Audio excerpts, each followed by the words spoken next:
the recording is taking a minute, so we have a little technical stuff. When you were in middle school, did you mix all those sodas together? Ew. I did. Did you really? I was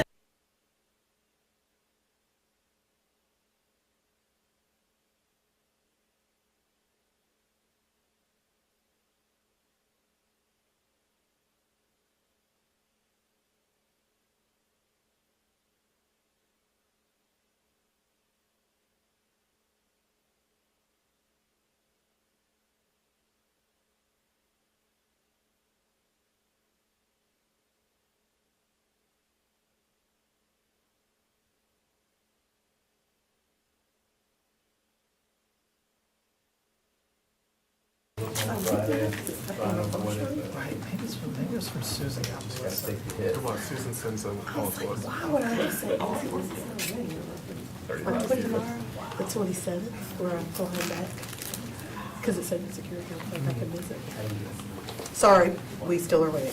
We're waiting I'm for telling them. technology, guys. No, I'm telling Sorry. them. So we got a couple minutes? Yes.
Cover some of that black netting. Well, that's what somebody said, and then I'm like, but that's not attractive. That's like, I either look at. Sorry, we're banging it not just for you to come to the table, but so that they can know to turn the video on.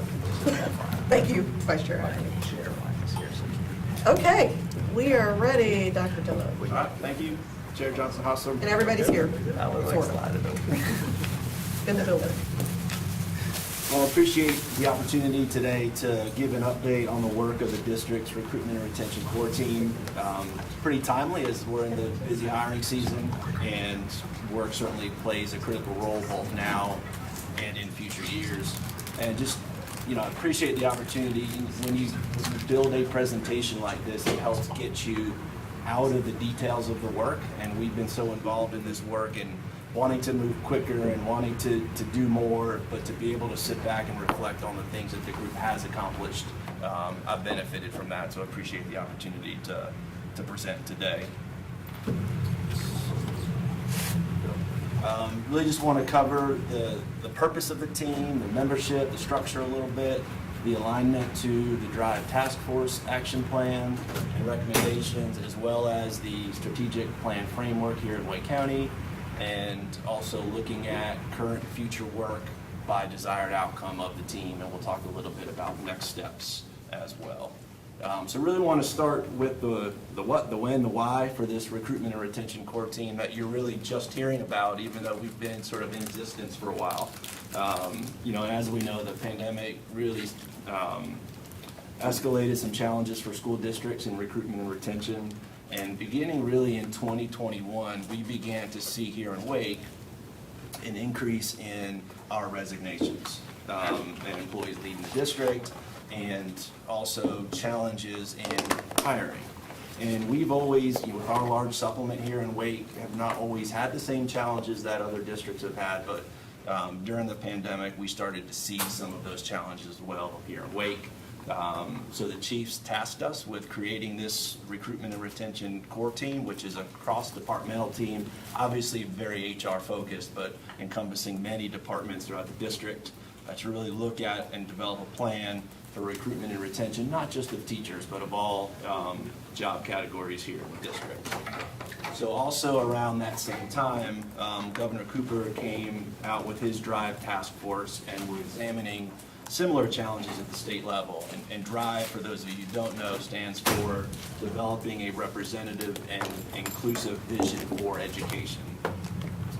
And that particular task force was composed of parents, educators, school administrators, higher education staff, local government officials, and you know, their work was really to prioritize equity and inclusion within education, address the widening gap between our students of color and diversity in our educator workforce, and then explore strategies for recruiting, preparing, supporting, and retaining educators and employees of color. So the task force, which was formed in 2019, released the initial report with 10 recommendations to improve educator recruitment, preparation, and support. And the report also included more than 40 short, long, and midterm goals and strategies to achieve them. So these included actions for the governor's office, for General Assembly, DPI, higher ed institutions, but also for local school districts. When you read that report, you see a lot focused on early pipelines and decisions that have to be made by others, but what we focused on is what could we do at the district level while folks figured out all of those other steps at different levels. So the task force, was actually Dr. Graham presented to our Board of Education in May 2021. So when our core team began its work, one of the first things we did was to review the DRIVE's report. And as we developed our problem statement and our desired outcomes, we made sure that our intent was aligned with the components of the DRIVE task force. So when you see a lot of the strategies and things that we talk about later on in the presentation, you'll see that alignment. Then in June of 2021, the DRIVE task force released an action plan to implement recommendations that they had presented earlier in January.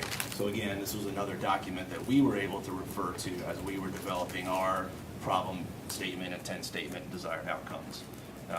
And then that June, a number of us on the recruitment and retention core team were able to attend the DRIVE Summit, hear from Dr. Graham again, and many others about some of the work and ways that they're trying to accomplish the action plan.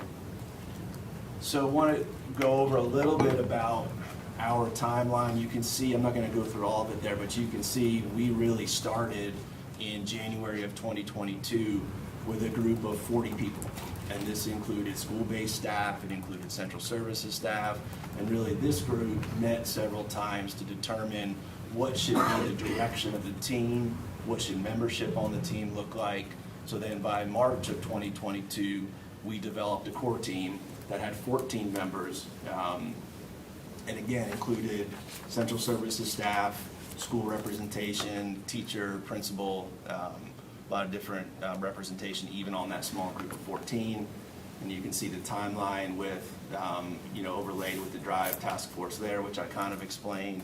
And then October 22, as the board approved the strategic plan, with high quality staff, this gave us a way to plug into and align to that strategic plan work that was already kind of underway. And you'll see in some of the strat plan language, things that mirror what we were doing with recruitment and retention and planning. And then as recently as just May of 2023, chiefs looked again at our desired outcomes, but really more at our goals and our action steps, and continued to support and improve that work moving forward. I think, Chair Johnson-Hostler, I'll do a couple more slides, but when I get into the details of each of the 6 desired outcomes, I'll just take a break before I start those to see what kinds of questions we might have. So this slide reflects the problem statement and the desired outcomes drafted by the core team and approved by chiefs in June of 2022. And you see that there are not a ton of words on this slide, but it reflects many, many meetings and months of work trying to get both the problem and the desired outcome exactly right. And the problem statement is important because that's where our intent statement falls out of. So you take that problem statement and really the intent of our team, if you I know you have a lot going on and don't take a lot from this, the intent of our team is to create and implement the systems and structures needed to competitively recruit and retain a diverse, highly effective workforce that reflects the Wake County community. Like, that is why we exist. And once we had both that problem and intent statement, we started to look at what things would need to be in place in order to accomplish that intent. And that's where you see the desired outcomes in each of those different areas. And they are all in and of themselves very complex work structures. So we then determined we don't just need a core team, we need 6 different work teams who are working to accomplish these desired outcomes. So that was the next phase of our planning and from our work. And as I mentioned previously, this work is tied to the strategic plan. So you can see, on this slide, some of those different areas. Aim 5, for example, about professional learning pathways, that's our desired outcome 5. Aim 11 really mirrors our desired outcome 4 from the prior slide. And then aim 15 under operational effectiveness encompasses really our first 3 desired outcomes there. So you'll also see that aims 5, 11, and 15 are all connected to the high quality staff pillar in the strategic plan. So those are the main connections and alignments to the strat plan. But if you look, there's also other areas of the strat plan that our recruitment and retention core team work aligns to: professional learning communities, building staff relationships and promoting well-being, implementing the equity framework, providing students access to high-quality principals and teachers, certainly something recruitment and retention is aligned to. And through all of our work, you'll also see direct alignment to the board's equity policy, and specifically Section C, Commitment 6, to recruit and retain racially and linguistically diverse and culturally competent administrative, instructional, and support personnel. So that's really just kind of an overview of some of the connections that our work. So while you're just sort of first hearing about it, we have been connected to these other work streams that you've also been hearing about through the strat plan and equity policy. And then I'll do one more slide on the work team plan before I kind of pause here. So I'm not going to share all 46 pages in detail of our work plan with you, but you can just see by the picture that is sort of how each of the different work teams are aligned. It includes the desired outcome, some indicators, the alignment to drive, goals, action steps, resources needed, timelines. So each of our different work teams have a portion of this plan all encompassed into one. And the rest of this presentation really tries to give you an idea of some of the work under each of the 6 desired outcomes. So I'll kind of pause for a moment and see what questions or comments you have. Thank you. Thank you, Chair Johnson-Hostler. Dr. Matilla, I want to thank you for slide 7,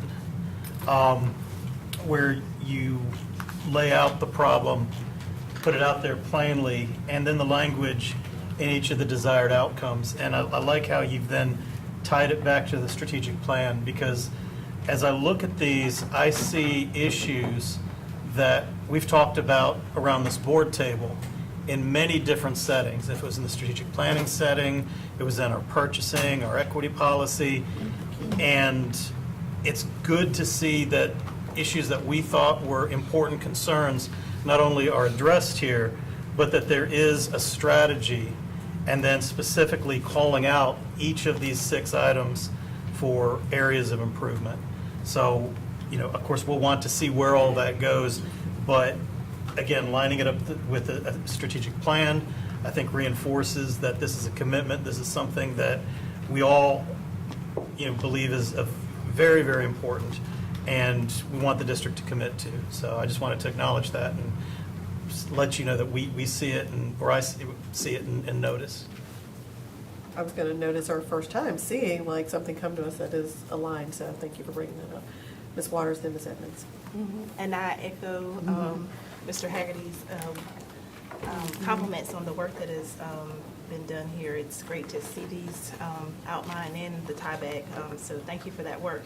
I have had a real strong interest probably in area number 2, sort of that streamlining of the application process. And so I just wondered, what does your evaluation or audit process for that look like? How are you evaluating the effectiveness or the improvement of the application process? And have you sort of identified like a target length in terms of what is maybe industry standard, in terms of how to maybe shorten that hiring timeline process? There was a lot of words. Yeah, great questions. Some of it is long-term, and I'll get into this in the desired outcome 2 slide with looking at a new applicant tracking system. But some of the things we've already done is we've instituted an orientation survey. So now every employee, every hire that goes through orientation receives a survey on both the orientation process as well as the application process. So we're gathering that feedback. We've also worked in our desired outcome team that has principals, school administrators on it to make some initial changes here. But I think more of those changes will come once we see the feedback from the folks coming through those orientation sessions. And a lot of it's been positive, but obviously there's always work for improvement. I think timeliness is always one. I'll talk later or mention later that through one of the board's approved resources for HR, we get an additional position in last year's budget. Half of that position now goes to calling every person that we send the orientation email to initially to make sure that they've received it, that they understand it, and then they follow up again if it hasn't been completed within a period of time. So we're trying to, one of the things we're doing here is trying to add a personal touch to a large system that hires, hundreds to thousands of individuals through processes. So, we're continuing to look at our data to see how we can improve that. And if I could perhaps just add to your question, Ms. Waters, what is our assessment of the time from an initial application to a potential onboarding? Too long. And much of that, some of that is procedural, but much more, in my opinion, is rooted on we do not currently have technology that is working for us and leveraging our resources. But Dr. Matilla will get into what we're doing about that as well. That was my follow-up, so thank you. Perfect. And I will say that ISIM specifically will allow us to track time in the process better than our current system, which was one of the reasons we like this new system. Thank you. Oh, sorry, Ms. Evans. Thanks. With regard to number 5 for professional learning opportunities, I know the state removed support for professional development some time ago, and at one time we were doing early release Wednesdays. Don't want to make anybody burst into tears, but how have we evolved in Superintendent Moore, I imagine this is for you, like, are we back to a place where we should be with regard to professional development? Like, are we, I wish I had my budget book, but No. where are we? So, okay. So the answer is no. And I'll just set the table here for the next year or two. The Office of Professional Learning not only was defunded by the state in terms of resources that districts received for dollars for subs and that sort of thing 10 or more years ago, but around that same time 10 years ago, the district made the decision to eliminate the Office of Professional Learning. And it was 3 to 5 people and they were gone. And that was a result of the Great Recession. Right. And It's so, poison. and so we have slowly built back since then. We're larger than we were prior to the Great Recession for sure, but for the size of the district that we are, our OPL office is very small. It has very limited capacity. And a large number, too many of the staff in the Office of Professional Learning are funded from a Title IV federal grant, which is Title II federal grant, which is for professional learning, and we are allowed to use it for people, but if we didn't have to use it for people, we could use it for more training. And so there's this balance that's occurring with the Title II funds in terms of what we need for people and what we need for training. So maybe 5 years ago, right before I became superintendent, we actually got through a $1 or $2 million case that took some people off federal grant funds. But we're now, as we grow, we're putting more on federal grant funds. So you should probably expect to see some business cases in the near future potentially that would move folks off grant funds onto local funds to create greater flexibility with the grant funds. We don't have enough folks. Just tell you that. Thank you. Sorry, Sorry, No. Dr. Reed. Thank you so much for putting this together. I do have a question regarding desired outcome 6. Just wanted to make sure I get it straight. In terms of the surveys and annual survey that was mentioned that you're working towards, those will be, I assume, anonymous type of surveys, correct? Yes. Okay. Yeah, that would be the intent.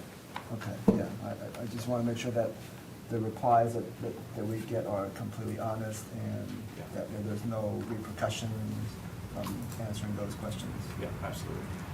Yeah, and right now we have, surveys for teachers, but we don't have a comprehensive way to survey all employees. And I would suspect we would want some indicators like a department so we can disaggregate the data, but definitely have anonymity built into that as well, so that folks can be honest and we can get honest data. Any other questions at this point? Okay. You guys are going right into the desired outcome, so we might as well go ahead. Might as well. That next, yeah.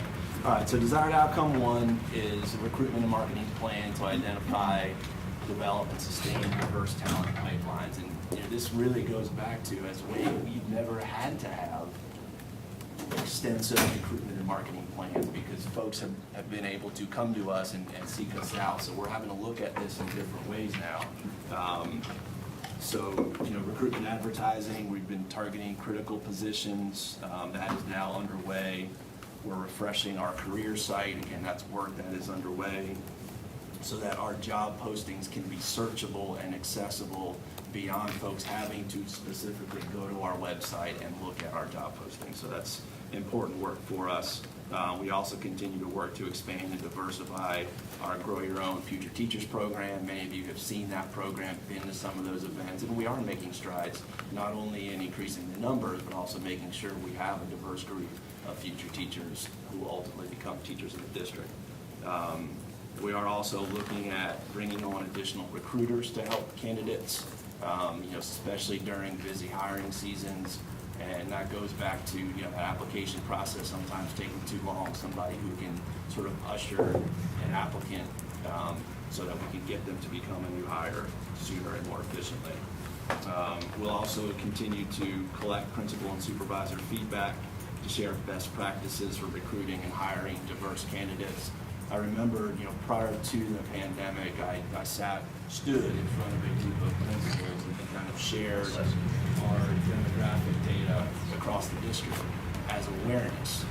But we didn't have a lot of strategies to offer them at the time. So we really want to be able to build in strategies that will help principals and hiring managers always find the best candidate, but also making sure that we are hiring and looking at diverse candidates.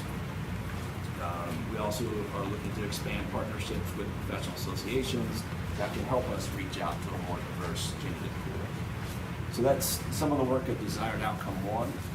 And then Desired Outcome 2 is primarily focused on improving our application, hiring, and onboarding practices. Talked a little bit about the work underway to transition from AppleTrack to iCIMS, and we hope that to be complete in October. That has been a task that has taken lots of time from our team to make sure we implement that correctly. Also looking at sharing consistent interview and other hiring protocols with principals and central services supervisors. For the first time, we've been able to actually send out really specific hiring protocols so folks had clear instructions on what the process should look like. Mentioned launching the orientation feedback survey. What else have we not spoken about? Also looking at our orientation videos, some of them are pretty outdated, so we're refreshing and updating those, and then those will ultimately be housed within the applicant tracking system, so it's easier for candidates to be able to go through those videos. So lots of work ongoing, but lots of work ahead as well. Desired Outcome 3 is really all about improving employee compensation and benefits. You've heard a lot about looking at benefits packages. I think work session has that today, so I won't go too much into that. But benefits still is an important part of our overall compensation package for employees. You may also heard about a new state benefit that's been extended to our employees as a result of Senate Bill 20. It'll provide 8 weeks of paid parental leave for public school employees as well as state employees after giving birth to a child, and then 4 weeks if it's a non-birthing parent, such as adoption and placement of a child through foster care. That benefit starts effective July 1, and we are monitoring state Board of Ed rules to see exactly how we need to implement that, but still working behind the scenes to be prepared that as soon as we get those details, we can share more information with our employees. But we have let them know that this Senate Bill 20 is out there and has been passed, so they're at least aware.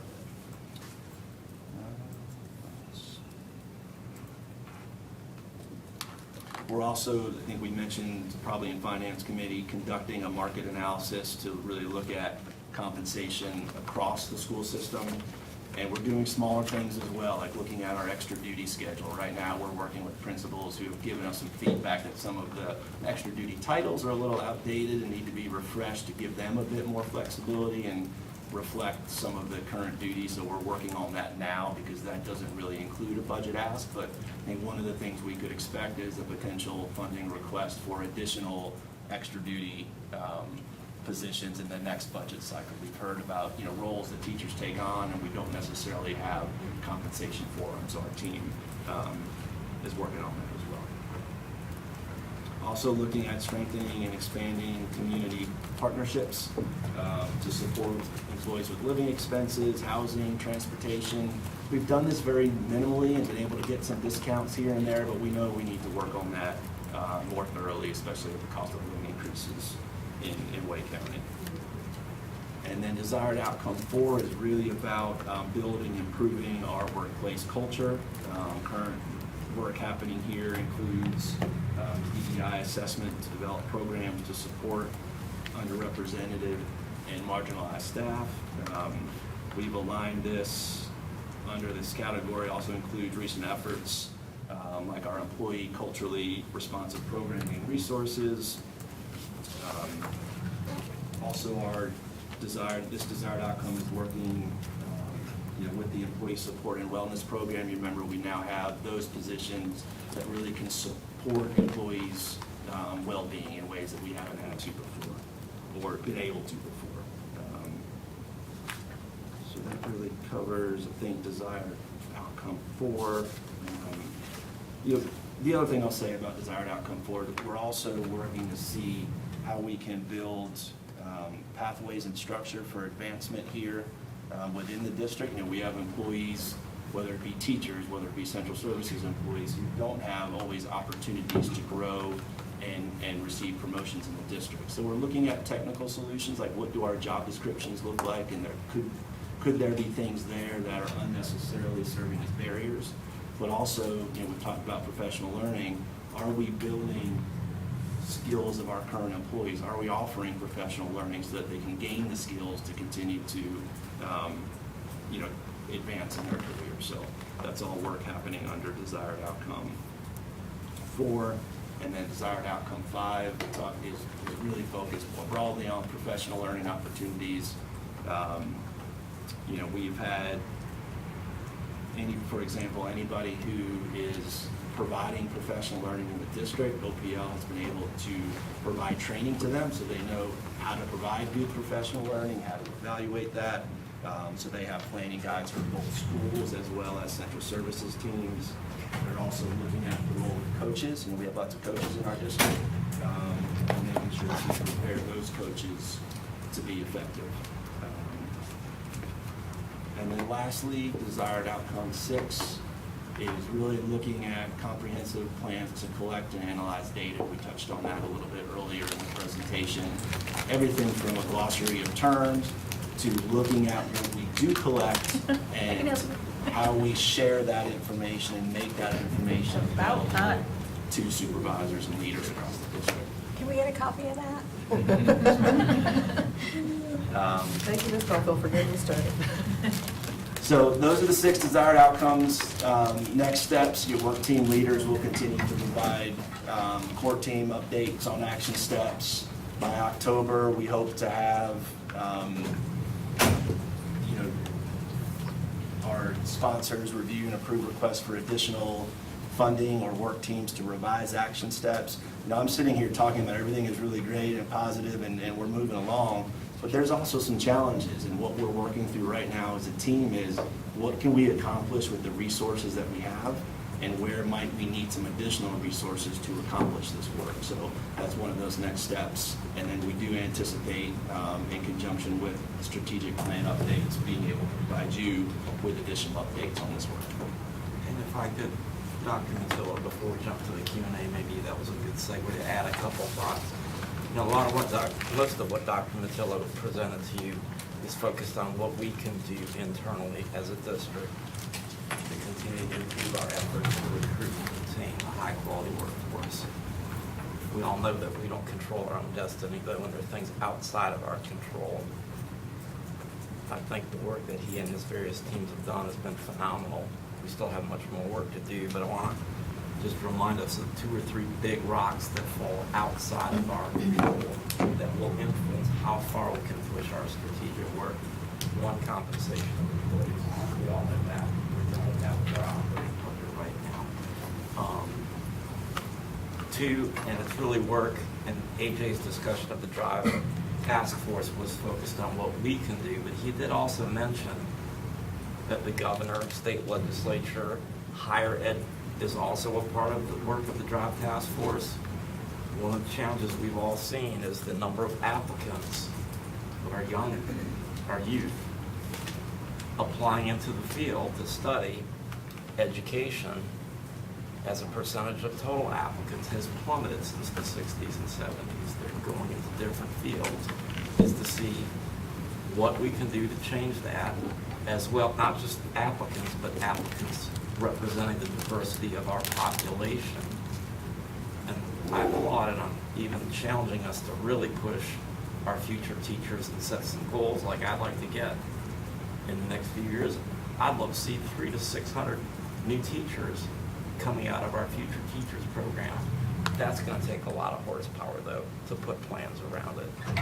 The last thing I'll throw out there, just for awareness, and AJ mentioned it a few times throughout his presentation, is just staffing levels. For the board members that were here a year ago, you know this. For the newer board members, I share this. Not in your current budget cycle looking into next year, but I believe it was 1 or perhaps 2 years back. We made a request that we probably hadn't made in over, I don't know, 15 years, or at least it made it to the board's proposed budget. But we looked at staffing levels in the Human Resource Department going back to 2006-07, a couple years ago, maybe 1 year ago, and they were the same as they were in over a decade. And yet, we've gone from being at that point, 2006-07, about a 15,000, 16,000 employee district to now closer to 20,000 employees.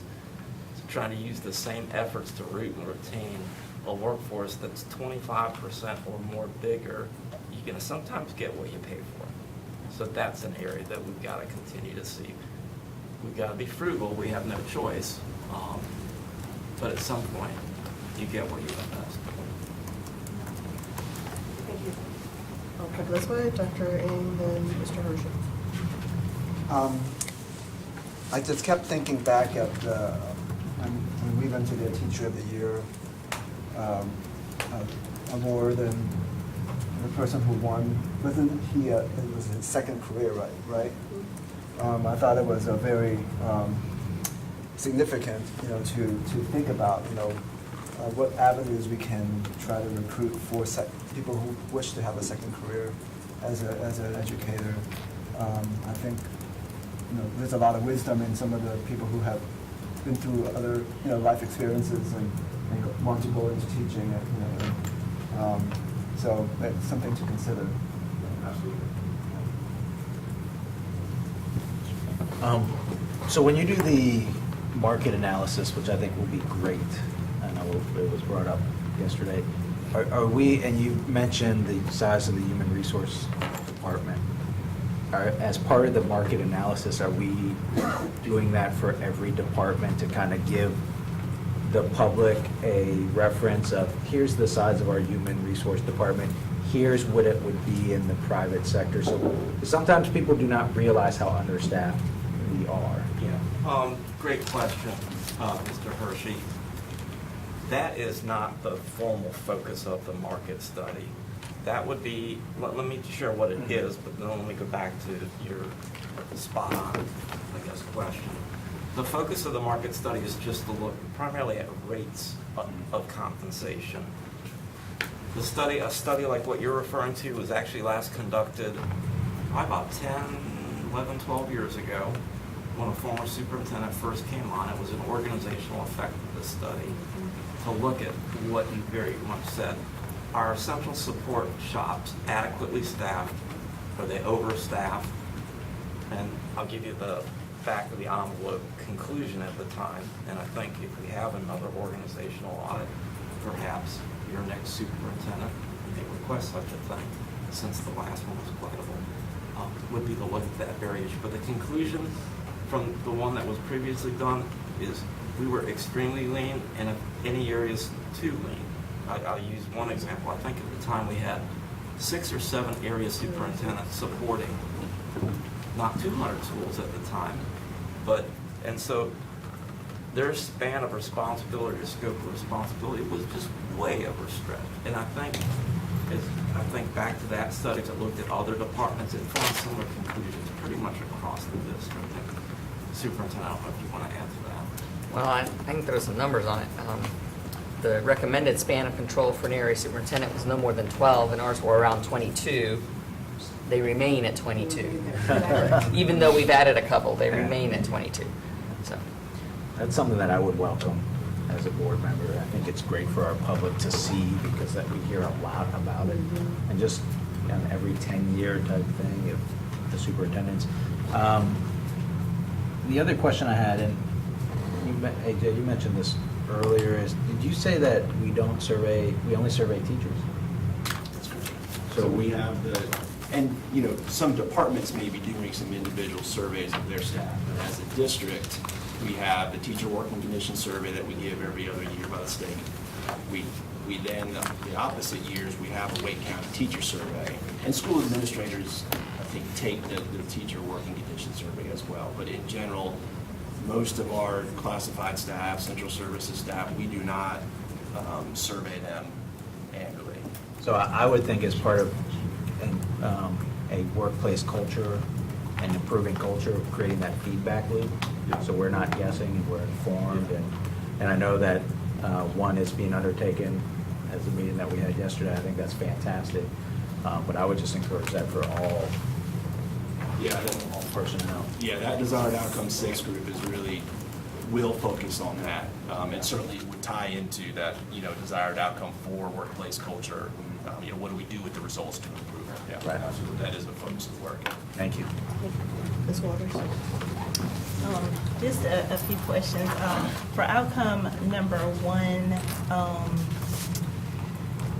any plans to partner with our HBCUs to sort of look at that as a way to diversify? What does that look like? Are you doing that currently, or what does that look like? Can you speak to those kind of partnerships? I see expand partnerships with professional organizations, but just wondered about specifically HBCUs and how that. Yes, we do partner with them. We make sure we attend any job fairs that our HBCUs are having, and there's a lot of outreach there. But Jason Kennedy, our recruiter, will tell you that is not where we get most of our educators of color, because they're just not generally producing a lot of educators. So I think while we're developing those partnerships, it expands beyond that and looking at all schools and universities and candidates that they're graduating. There's also a number of professional organizations that go beyond teachers. I think sometimes that goes back to second careers as well. But some of those organizations, partnering with them when they have job fairs to make sure that we do have access to diverse applicants. And then along that same line with the Grow Your Own program, in terms of your hope for how that program will look or reflect more of our current student body, what are sort of your thoughts on shifting or increasing diversity among the Grow Your Own program? Because I can think of, at least in District 4, a couple of young African-American males who are now working at the schools where they attended. And so just wondering if you could speak to a little bit about how you're kind of envisioning diversifying. Yeah, I think I'll take a first stab at it, Ms. Waters, and then let EJ fill in. The Future Teachers program, we have less than one person kind of overseeing it for a district, and it's out there. It's generating a handful of prospective teachers each year, or teachers. But to get where we would really like it, maybe getting back towards that, it's going to take structures and active work in each of our schools, maybe starting as early as middle school, to identify potential individuals. And I say this in a positive sense, to target or identify that may have an interest in education. We don't know exactly how that identification will work or would look like, and then follow that student over time and see if they're truly interested in, and we can kind of guide them in that direction, and concurrently do it within a diverse workforce. And I'll share another thought that I've shared with the superintendent and others, is potentially, and it's down the road, have an early college focused on educators. Wake Tech does offer, if I'm not mistaken, 2 separate programs. One is down the STEM path, one is down the social studies path, to develop future educators and get them an associate's degree, which would be a stepping stone for a 4-year degree. So I think there's potential for us to develop things that we're not dependent on these other things we cannot control, but they all take a significant amount of time and effort, and in the case of an early college, funding in a home. And I'll just add some numbers on top of this water. So right now, last time we looked at it, 33% of our current future teachers are participants of color, which is a higher percentage than our current teachers of color. So we are making progress there. think the goal would obviously be to be higher. We've really looked at our marketing efforts over the past couple of years, reaching out to deans, letting folks know that that's our goal. We want everybody who wants to be a teacher, but we also need to make sure that our students of color are aware of this opportunity. So I think not simply, but one of the strategies is trying to communicate with all of our schools, and in particular our high schools, to let them help us communicate to their students. I think will help. Yes, absolutely. Okay, one more question, on outcome 4, the workplace culture. Do you have any sort of thoughts or plans on maybe identifying whether it's departments or schools that have a unusually high turnover, and how to work with maybe the leadership in those areas to improve the culture there? Is that something that you can have done, plan to do, or what does that look like if you are able to, based on data, see that this school may need some additional support to help improve the culture or the climate of the work environment so that there is higher retention and greater recruitment? Yeah, so I would say currently, most of the work that we do there is based on a request from the principal, a request from the area superintendent. It's that desired, one of the areas that desired outcome 6 is really focusing on is how do we use this data we collect? Because we have that data, we collect it every year, but how do we, one, get it into the hands of the folks who need it so that we could see and anticipate problems before, they maybe get too far. So that is certainly a strategy. We do collect the data now, so that's the positive, but finding a way to systematically make it available to those who need it, not just folks in HR, but including folks in HR.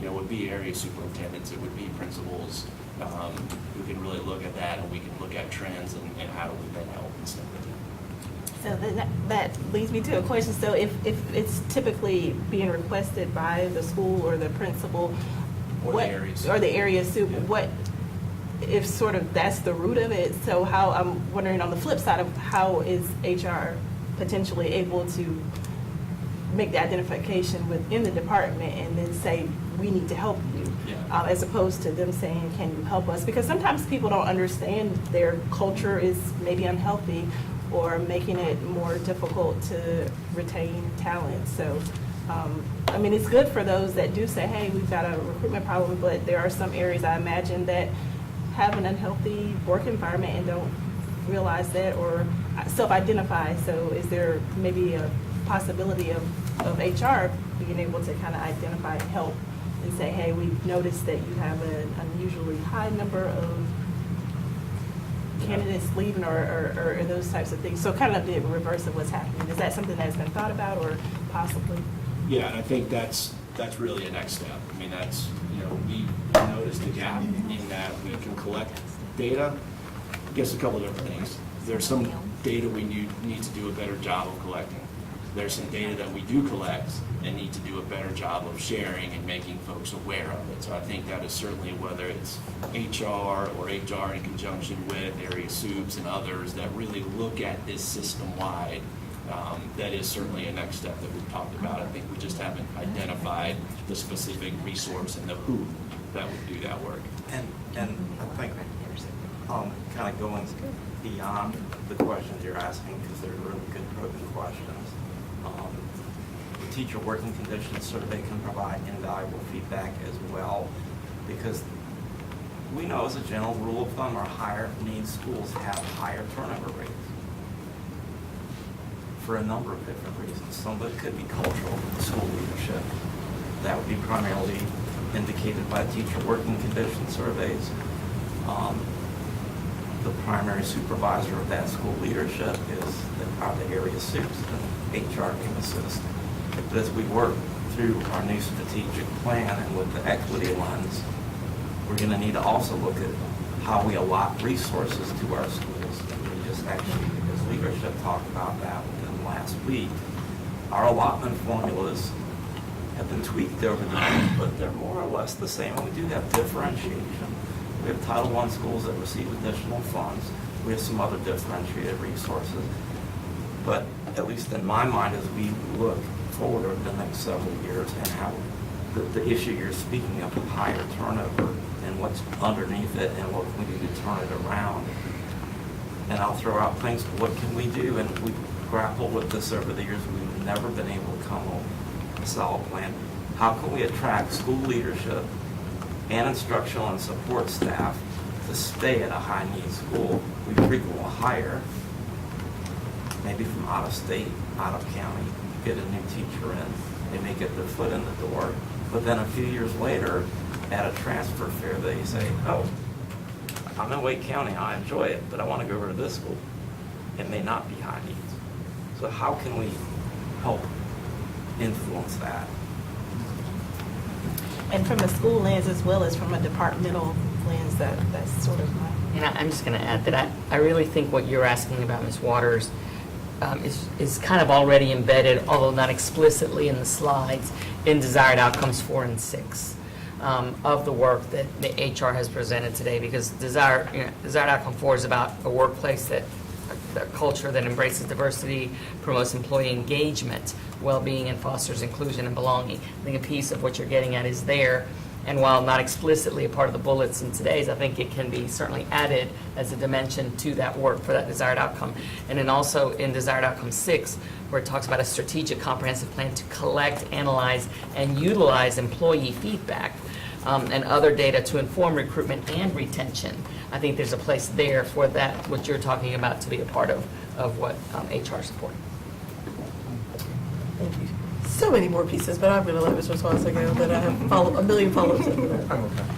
I'm okay. So a couple things. I want to go back to one of the points that you made earlier around that HBCUs are producing less educators. They're also applying to us less. And I know the superintendent has heard me saying that there is a clear understanding for 3 schools of education at HBCUs who believe Wake does not hire from their schools. So you're also not going to get them to apply because that is the standard belief from students there.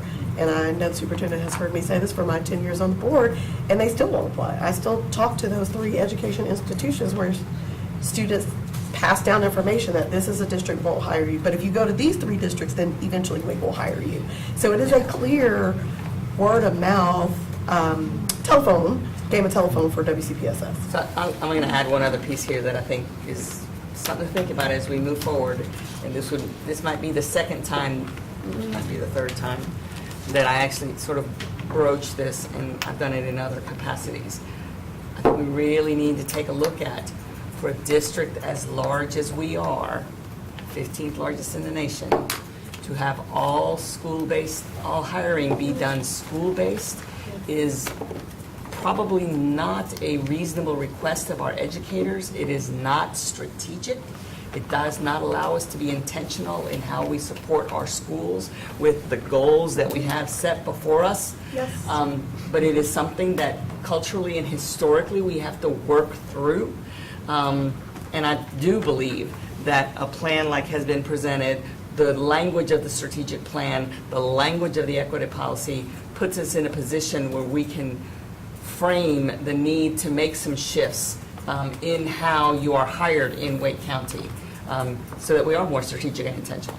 And, there is a no longer with us principal who was very clear that she'd never hired a teacher from an HBCU that was worth her salt. And that was said to multiple principals. Ms. Johnson, Hausler, AJ, and I will follow. And she publicly said it, so not even saying anything that she didn't publicly say. So those things exist in our district, and those undertones don't just go away. People believe them.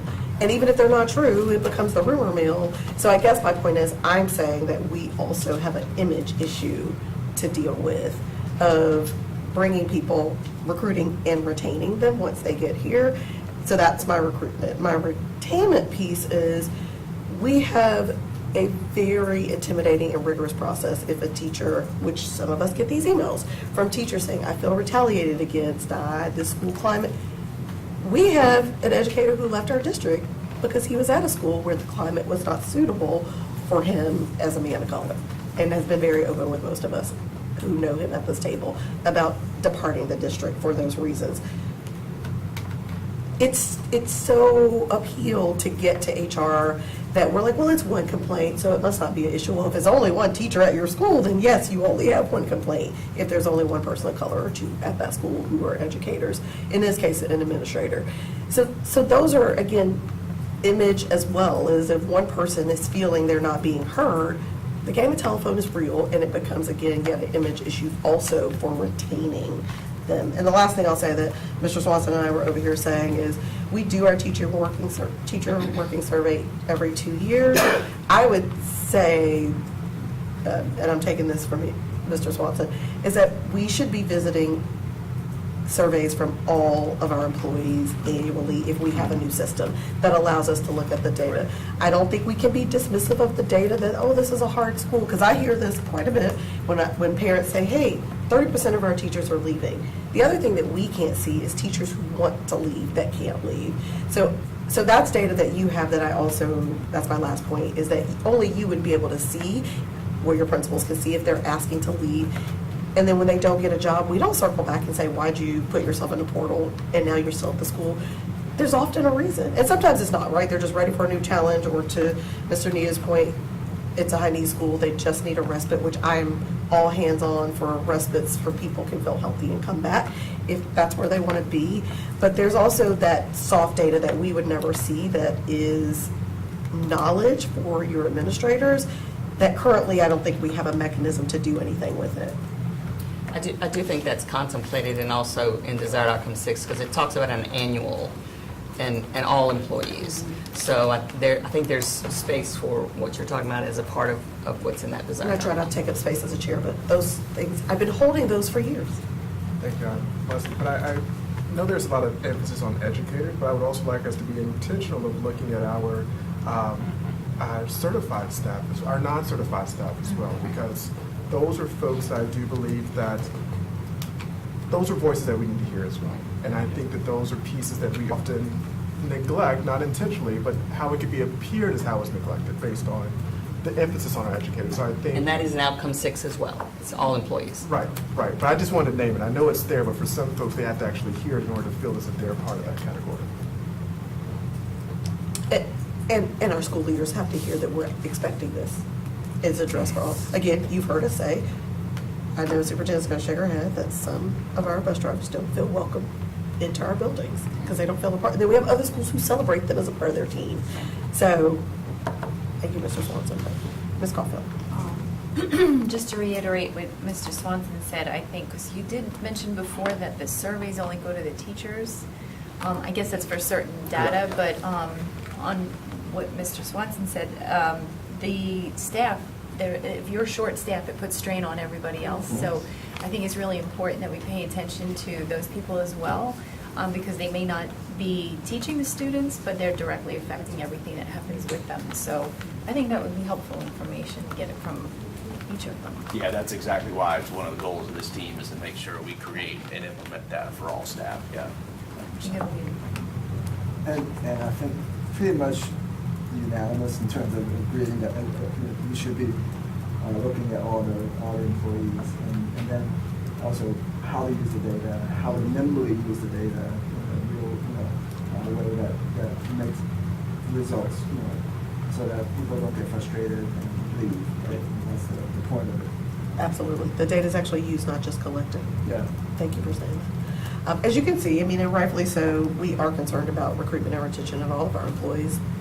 I heard our commercial this weekend in the car for not just bus drivers, but for IAs. I was very impressed to hear the whole litany of people we're hiring for.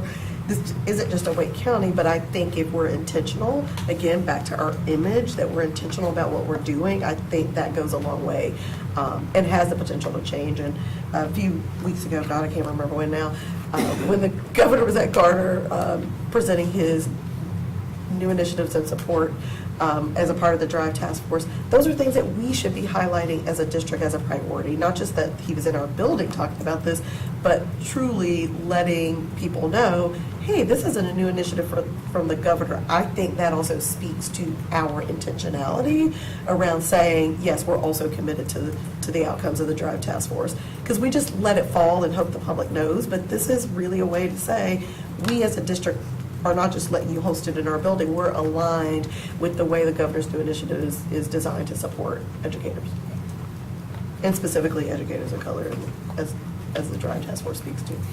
So again, just revisiting our image as a part of doing this. And thank you for having this up here, because all my meetings are running late and we have an operating budget to still go.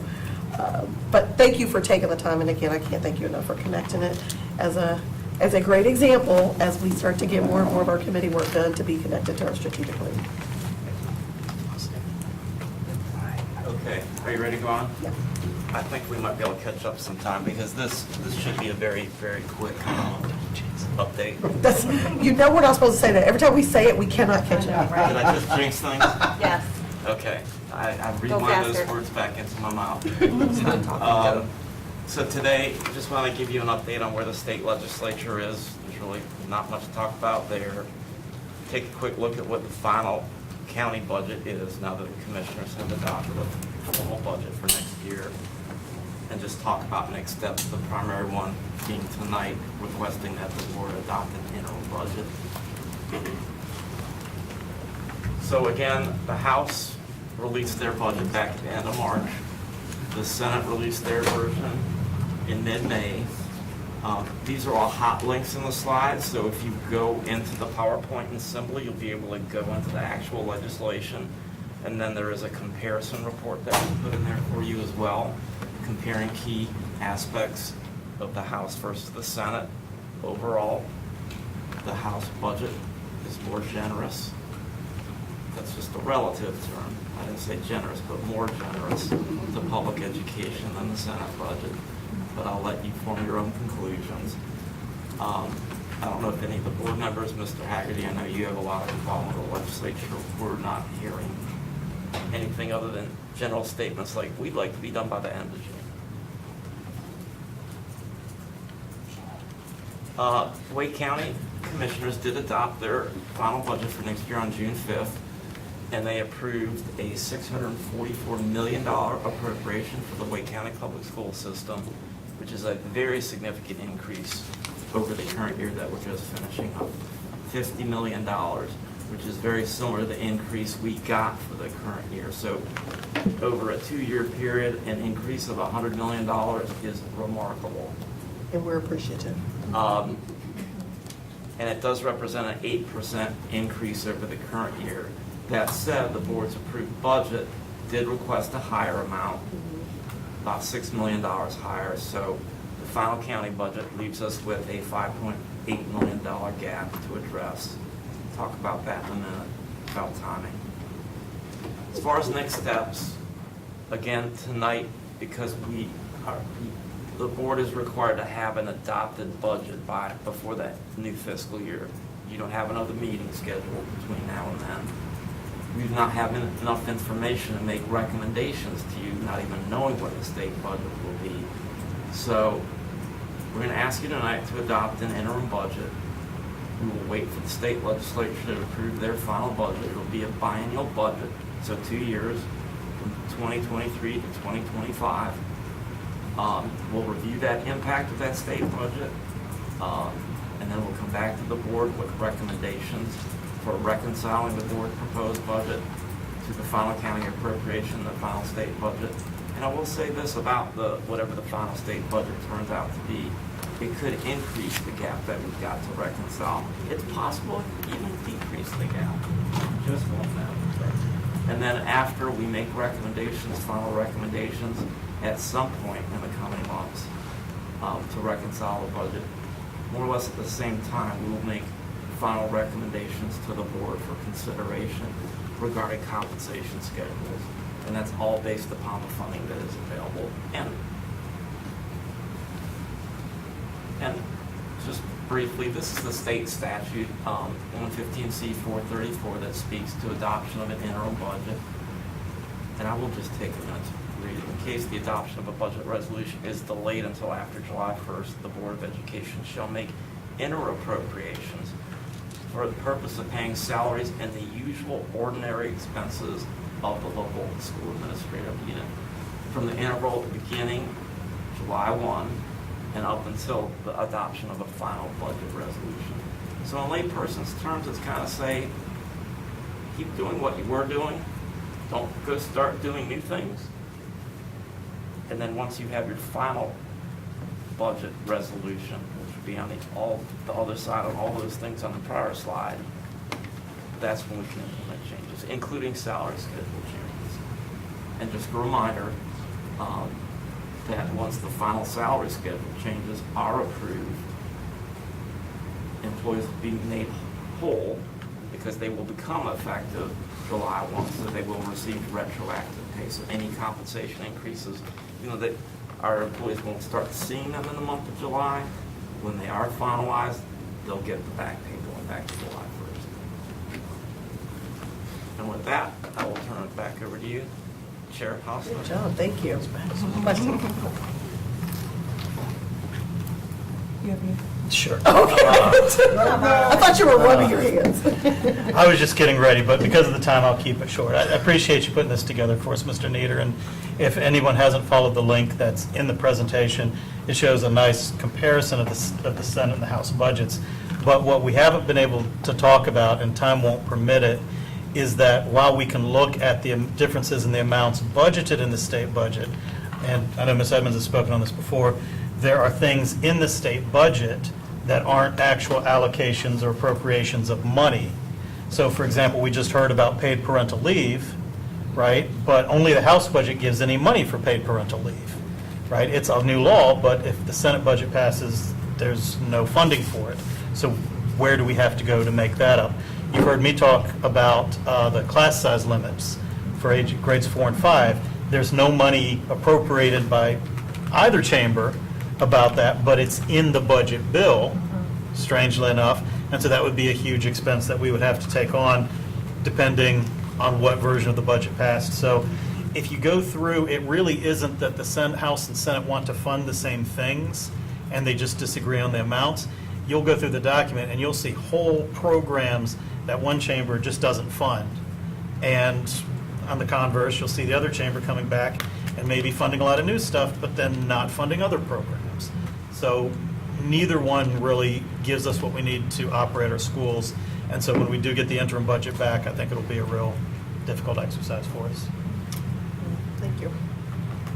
Thank you. And again, now that I know that you can roll back things in your head, I'm going to try that once they come out of my mouth, because there's a lot of them. So thank you for that lesson today, Mr. Nieder. Thank you for the update, and thank you, Vice Chair Haggerty, for reminding us that there are quite a few things that will have legislative impact, as we so eloquently say, in our budget.